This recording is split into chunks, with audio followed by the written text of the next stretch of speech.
Hilton, prazer estar falando contigo. Opa, prazer é nosso. Coisa boa. Vamos falar de algumas estratégias de mercado. Eu queria começar com uma pergunta bem direta. Como que a gente pode fazer para estar hoje protegendo o nosso patrimônio, tendo em vista que nós temos uma inflação bem desenfreada no Brasil? Legal. Se a gente for ver a valorização, a desvalorização aí nossa do real, ela é muito grande, né? Se a gente for olhar ali 10 anos atrás, quanto que não comprava o real, né? E quanto que não compra o real hoje. Então, para a gente se proteger, a gente tem que pegar o quê? Primeiro, você pode pegar renda fixa, que é um produto bem simples, tradicional do Brasil, de inflação, que chama o IPCA+, né? Você Hum. tem até no próprio Tesouro Direto, você tem lá o que eles chamam de NTN-B, né? Que é um papel, é um título do governo. As empresas privadas também têm esse título, que ele tem inflação mais um prêmio. Ele tem inflação mais um prêmio. Com isso, você se protege da inflação e no longo prazo, né, o seu patrimônio ele vai crescendo acima da inflação. Um título desse hoje, por exemplo, você pega um Tesouro Direto, ele vai te pagar aproximadamente inflação, que é IPCA, mais 7% ao ano. Se você vai para um crédito privado, que é emitido por uma empresa, pode ser um CRI, pode ser um CRA, pode ser uma debênture incentivada, você consegue algo semelhante no 7%, só que isento. Você não vai ter que pagar imposto. Qual que é a diferença do tesouro para uma empresa privada, né? No tesouro você vai pagar imposto, só que do outro lado, né, a sua contraparte ali é o governo, que dificilmente vai quebrar. E do outro lado você tem uma empresa, né? A empresa você está comprando o risco daquela empresa. Então, quando você pega um título de 5, 10 anos, você tem que estar atento ao quê? A qualidade da empresa. Então, o que é que a gente faz? Quando eu vou ajudar aqui um cliente a se posicionar para preservar o patrimônio dele, uma renda fixa de longo prazo, um crédito privado de uma empresa que tem um risco muito baixo. A gente chama de triple A. O que é o triple A, né? O jargão financeiro gosta do inglês, né? O que é o AAA? É uma empresa risco AAA. É o menor risco que existe hoje no mercado. Ou o melhor risco que existe, né? Que é um risco muito baixo. Tá? Então, para se proteger da inflação, é uma renda fixa, que você pode ir tanto na inflação, como também você pode ir num pós-fixado. O que é o pós-fixado? Pós-fixado é aquele título que vai seguir a Selic. A Selic está 15, então ele vai estar ganhando ali próximo de 15. A Selic vai para 14, ele vai cair para 14. A Selic vai para 18, ele vai para 18 junto. Ele é pós-fixado, ele segue o que a Selic determinar. Dessa forma, você também protege em grande parte da inflação. Por que em grande parte? Né? Isso aqui é muito importante que eu vou te explicar. O que aconteceu ali pós-pandemia, logo pós-pandemia, foi que houve uma demanda muito grande por vários produtos e os produtos inflacionaram muito rápido. O preço subiu muito rápido. Então a inflação disparou. A gente chegou a ter inflação aqui acima de 12%. Só que a taxa de juros ela estava no 7, 8, estava subindo a taxa de juros. E aí o que aconteceu? Durante um período ali, um ano e meio, a inflação ela foi superior à taxa de juros. Então quem estava no pós-fixado, nesse período aqui, perdeu o poder de compra. Por quê? Porque a inflação foi maior do que o pós-fixado. Por isso que a gente sempre defende que uma carteira equilibrada, ela tem pós-fixado como base, mas ela também tem que ter inflação, porque você pode ter um repique da inflação muito rápido, que o pós-fixado, que a Selic, ela não acompanha, ela vai mais devagar. Como também a descida é legal, às vezes você desce a inflação rápido e o juros está lá em cima. Se você está no pós-fixado, você está no momento bom, que é mais ou menos o que a gente está vivendo agora. A inflação está sendo controlada, estamos ali no 4, 5%, está sendo controlada, e o juros Selic está em 15%. Então, hoje a gente tem a gente chama de juros real, que é os juros da Selic, né, menos a inflação. Hoje a gente tem um juros real de quase 10%. Nossa. Enquanto o normal no Brasil, digamos, seria 5%. Então tá excelente hoje você estar no pós-fixado. Você está bem pra caramba, né? Até um pouquinho de pré, porque como a gente está no pico da taxa de juros, um pré também, você protege uma pré mais curta ali, 2 anos, 3 anos, é legal também. Acaba sendo uma maneira segura para aquele que está investindo. Muito, exatamente, né? Eu acho que você colocou uma coisa perfeita aqui, né? O investidor conservador, ele tá navegando nesses três aqui, ó. Pós-fixado, pré-fixado e inflação. É esses três. Conservador por quê? Porque, teoricamente, ele sempre está ganhando, né? Ele foge do risco, ele foge da volatilidade, né? Imagina quem entrou que entrou na bolsa ali em 2024, que viu a bolsa despencando. O conservador ele teria pânico, né? E se ele tivesse no pós-fixado, ele teria feito no ano passado 10% e não perdido 10%. Quer dizer, quem estava 100% na bolsa no passado perdeu, né? Quem estava 100% na renda fixa pós-fixado ganhou os 10%.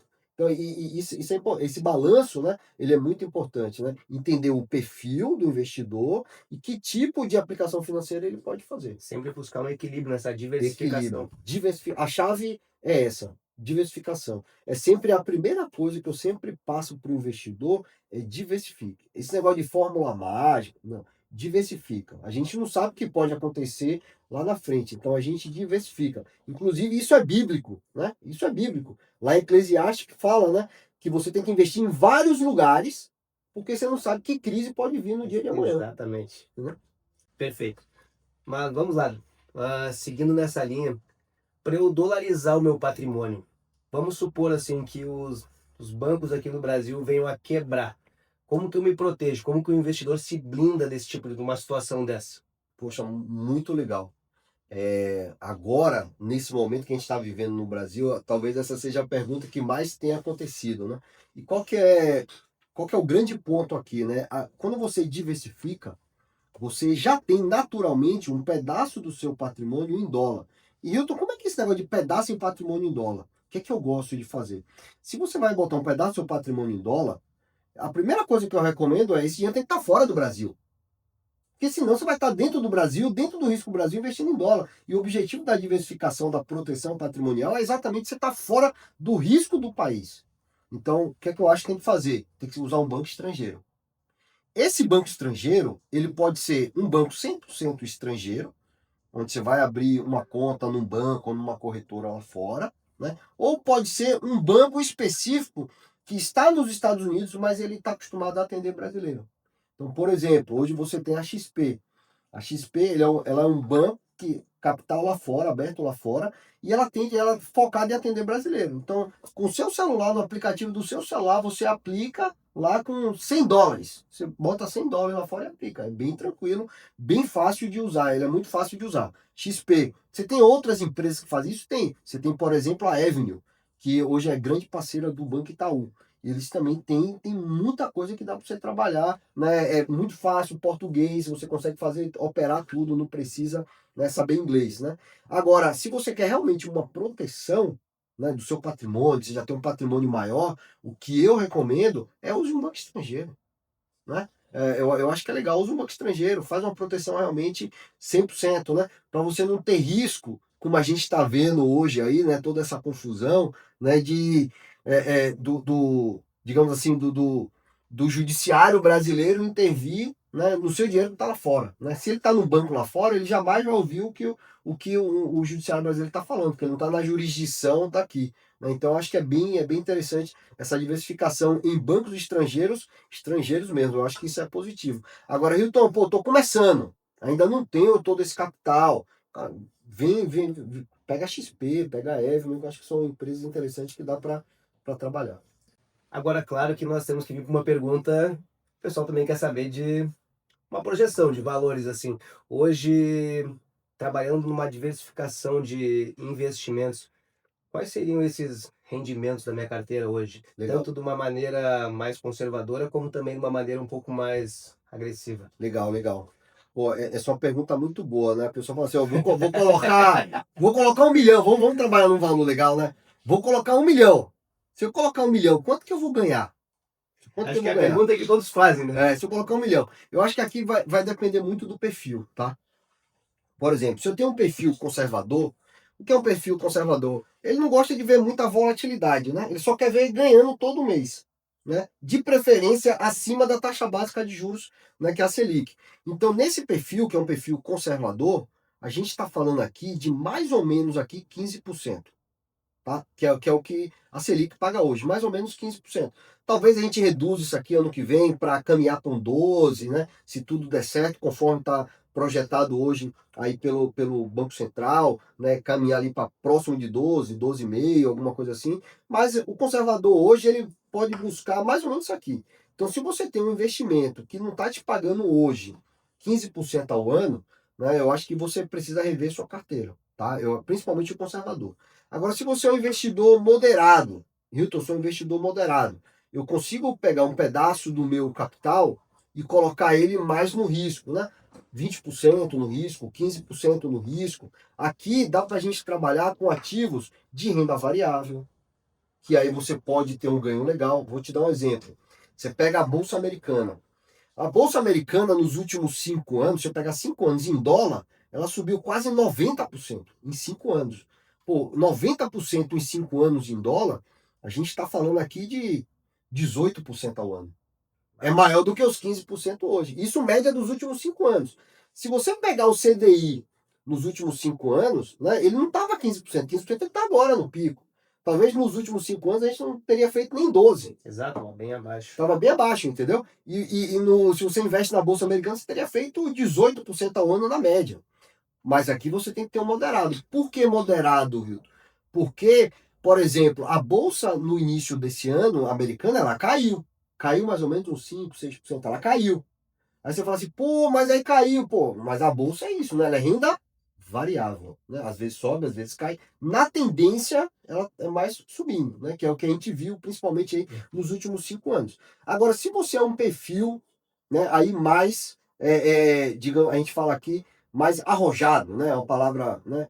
Mais arrojado. Aí a gente dá para colocar mais coisa ainda dentro da sua carteira. Você pode, por exemplo, diversificar a sua carteira, saindo do mercado financeiro, você pode diversificar em imóveis em construção. Para quê? Porque o imóvel em construção, por exemplo, a gente está em Santa Catarina, aqui, Balneário Camboriú. Né? Um imóvel em construção aqui, quando você compra ele no início, você consegue valorizar ele 18, 20, 30% ao ano. E agora, você tem que ter uma expectativa de realização de lucro mais longa. Você não vai trabalhar numa renda fixa que é ali imediato. Você vai trabalhar com ele mais longo, né? Uma casa em construção, um apartamento em construção, 3, 4, 5 anos. Então você demora um pouco mais nesse investimento. E tem os investimentos que a gente tem usado muito, que chama investimentos alternativos, né? Que tipo de investimentos são esses? Você tem os distressed assets, né? Que são ativos judiciais. Esses ativos são direitos que estão hoje na justiça, que você consegue ganhos aqui 25, 30, às vezes até 35% ao ano.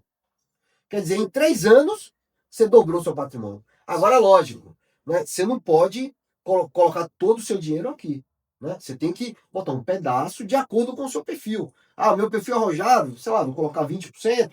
Né? Meu perfil é mais conservador, posso colocar ali só no ativo desse aqui, vou colocar 3%. Ajuda a impulsionar uma parte para a construção de patrimônio, outra tu tem ali numa Exato, margem mais de segurança para exato. poder Não, ter renda passiva. isso é muito legal, né? Isso é muito legal. Muita gente fala assim, Hilton, eu quero gerar renda passiva, né? E eu tenho uma opinião muito clara sobre isso, né? A renda passiva, ela é muito boa para quem vai usufruir daquela renda. Eu vou gerar uma renda passiva e eu vou usufruir dessa renda.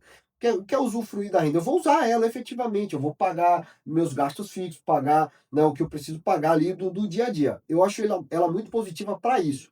Agora, utilizar de renda passiva para crescimento patrimonial, eu acho que tem outros instrumentos financeiros e não financeiros que você consegue gerar muito mais rentabilidade do que ativos relacionados à renda passiva. Porque quando você fala renda passiva, a gente está falando de ações boas que pagam dividendos, né, que já são empresas mais consolidadas, a gente está falando de fundo imobiliário, a gente está falando de renda fixa de longo prazo, que paga ali, né, o juro semestral, às vezes trimestral ou anual. Né? E quando você vai para ativos de ganho de patrimônio, você vai crescer o seu patrimônio, você vai buscar o quê? Pô, vou investir em ações que têm um potencial grande de crescer. Exatamente. Eu vou investir lá nas Big Seven, né, que são as 7 maiores empresas dos Estados Unidos, que crescem absurdamente. Né? Se você pegar, por exemplo, quanto que cresceu, né, as empresas de tecnologia nos Estados Unidos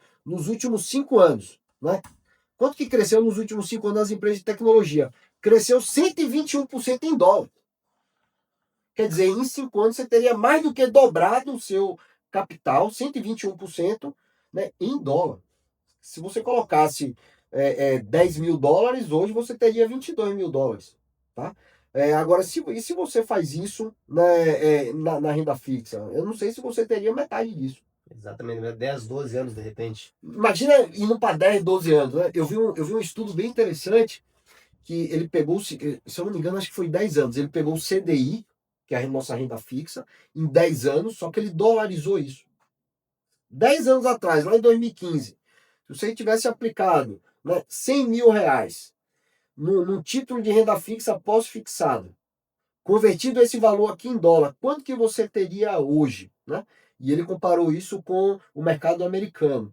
Tipo, a renda fixa em dólar, ela não teria te rendido nem 10% em dólar, Bah, 10 anos atrás.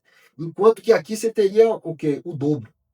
Então, é para você entender o poder, né, de uma moeda forte, como o dólar, né?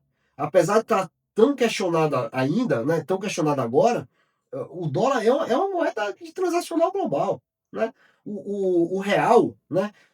O mercado brasileiro, na verdade, como um todo, ele não representa nem 2% desse mercado financeiro do mundo inteiro, nem 2. Os Estados Unidos é mais de 40, entendeu? É 20 vezes mais, entendeu? O que significa o Brasil talvez até 30 vezes mais, né? E todo mundo, quando quer ter uma empresa de sucesso, vai querer lançar aonde? Na Bolsa dos Estados Unidos, porque sabe que é lá que está as grandes empresas, é lá que está onde os grandes investidores estão olhando, entendeu? Então é importante entender essa dinâmica para quando você for investir para o longo prazo, você não investir com cabeça, eu quero renda passiva, mas será que você está no momento da renda passiva? Né? A renda passiva ela é perfeita para quem já tem aquele patrimônio, quer manter e quer gerar uma renda não tributável. Aí você vai para fundo imobiliário, ações que pagam bons dividendos, né? Você vai para renda fixa isenta, né? Crédito privado. Aí era linda. Agora, para quem está construindo patrimônio, eu, Hilton, não sou muito a favor. Tá? Eu acho melhor você ir para outros instrumentos financeiros e não financeiros que vai fazer com que o seu capital, com que o seu patrimônio ele cresça mais rápido. eu ia encerrar, mas eu vou fazer mais uma última pergunta, se tu me permite. Vai lá. E o Hilton, investidor? Porque eu sei que tu cuida dos ativos de muitos clientes, mas ao mesmo tempo tu cuida dos teus investimentos. Legal. Hoje, como que tu diversifica a tua carteira? Legal. Pô, boa pergunta. É para a gente poder aprender com quem faz. Não, isso é legal, né? É aquela questão do casa de ferreiro, espeto de pau, né? Exatamente. Como eu trabalho já há bastante tempo no mercado, o que é que eu percebi de oportunidade, tá? As grandes oportunidades, ela não está na liquidez, ela não está naquele investimento de curtíssimo prazo. As grandes oportunidades, os grandes retornos estão nos investimentos de prazos maiores. Então, mais ou menos 80% hoje do meu patrimônio está voltado para o longo prazo, está voltado para investimentos que vão trazer um grande retorno daqui a 3, 4, 5 anos, né? Então, eu trabalho mais nos investimentos alternativos, né? Por exemplo, nos distressed assets, eu gosto bastante, tenho uma parte significativa do meu patrimônio em distressed assets e imóveis em construção, que é onde eu vejo que é um grande potencial, principalmente aqui em Santa Catarina, que virou um celeiro no Brasil. Todo mundo quer morar em Santa Catarina. Isso representa quantos por cento hoje? Dá uns 80% do meu patrimônio em ativos, né, que não tem aquela liquidez imediata, são ativos de longo prazo, onde eu vou buscar as maiores rentabilidades. Né? Agora, lógico, às vezes não dá para você estar 80% como eu estou hoje, porque às vezes você está criando sua reserva de emergência. Então, uma vez que você já tem uma reserva, que você tem uma reserva de emergência ali estabelecida, você já tem uma carteirinha ali, aí você começa a diversificar para esses ativos de longo prazo, que é onde vai gerar realmente o seu ganho patrimonial, onde você vai crescer o seu patrimônio. Perfeito. Hilton, mais uma vez, obrigado. Obrigado a você. Um Valeu. abraço.